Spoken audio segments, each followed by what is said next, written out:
विष्णुसहस्रनामस्तोत्रम्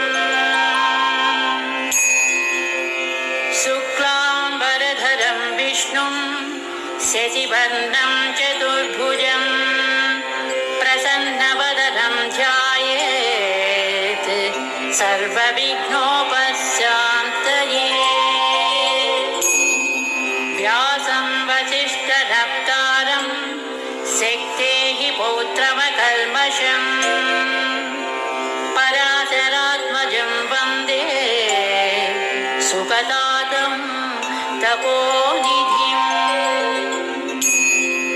यस्य द्विरदभक्ताद्याः पारिषद्याः परस्म्यतं विघ्नं निघ्नन्ति सततं विश्वक्सेनं तवाश्रये। व्यासाय विष्णुरूपाय व्यासरूपाय विष्णवे नमो वै ब्रह्मनिधये वासिष्ठाय नमो नमः।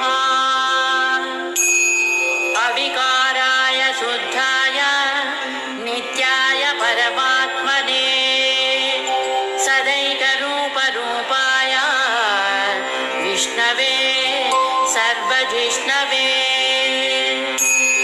यस्य स्मरणमात्रेण जन्मसंसारबन्धनात् विमुच्यते नमस्तस्मै विष्णवे प्रभविष्णवे। ॐ नमो विष्णवे प्रभविष्णवे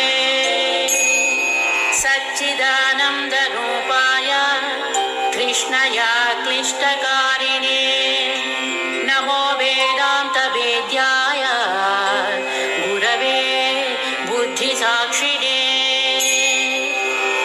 कृष्णद्वैपायनं व्यासं सर्वलोकहिते